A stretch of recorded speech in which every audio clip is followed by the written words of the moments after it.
বর্ষকোটা বাতিল সহ ৯ দফা দাবিতে চট্টগ্রাম বিশ্ববিদ্যালয়ও উত্তাল হয়ে উঠছে। এবার দাবি আদায়ে আমরণ অনশনে নামলেন আন্দোলনকারী ৬ শিক্ষার্থী। অবস্থান কর্মসূচিও পালন করছেন তারা। বুধবার দুপুর ১২টার দিকে অনশন কর্মসূচি শুরু করেন। পরে প্রশাসনের পক্ষ থেকে প্রক্টর, ২ উপাচার্য সহ শিক্ষকরা শান্তিপূর্ণ আলোচনার জন্য শিক্ষার্থীদের আহ্বান জানান। এ সময় পোশাকোটা বাতিল, টিএসসি নির্মাণ, শাটল ট্রেনের নিরাপত্তা নিশ্চিত সহ ৯ দফা দাবি তুলে ধরা হয়।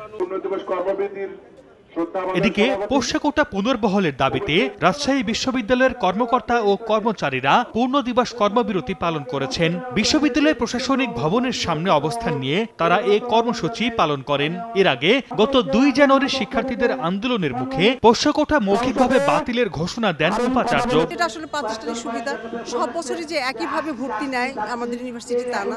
কর্মসূচি দাবি আদায় না হওয়া পর্যন্ত চলবে। কালার এক্সপার্ট, জর্জ স্যাপ এবং মাইল্ড অন হ্যান্ডস টেকনোলজি সমৃদ্ধ অরিক্স ক্রিস্টাল ওয়াশ আপনার লন্ড্রি এক্সপার্ট। অন্যদিকে বৈষম্য বিরোধী ছাত্র আন্দোলনের বিপক্ষে অবস্থান নেয়া ও অস্ত্র নিয়ে শোডাউন দেয়ায় রাজশাহী প্রকৌশল ও প্রযুক্তি বিশ্ববিদ্যালয়ের ১ শিক্ষক এবং ৪ কর্মকর্তাকে চাকরিচ্যুত করার পাশাপাশি বহিষ্কারের দাবিতে বিক্ষোভ করেন শিক্ষার্থীরা। ২ কর্মকর্তার কক্ষে তালাও ঝুলিয়ে দেন আন্দোলনকারীরা। স্বৈরাচারের যারা দোষর ছিল তারা ৫ আগস্টের পর ক্যাম্পাস ছাড়া হয়েছিল, কিন্তু আমরা দেখতে পাচ্ছি পরবর্তীতে তারা আবার ক্যাম্পাসে আসতেছে। তো আমরা এটার প্রতিবাদ স্বরূপ আজকে আমরা ২ জনের রুমে তালা লাগালাম। এটা আর কি আমাদের প্রাণের দাবি যে তাদেরকে স্থায়ী বহিষ্কার করা হোক। তদন্ত করে সিন্ডিকেটের মাধ্যমে অভিযুক্তদের বিরুদ্ধে ব্যবস্থা নেওয়ার প্রক্রিয়া শুরু করার কথা জানিয়েছেন রুয়েটের ছাত্র কল্যাণ পরিচালক অধ্যাপক ডক্টর রবিউল ইসলাম সরকার। সর্দার মোহাম্মদ আরিফ, সময় সংবাদ।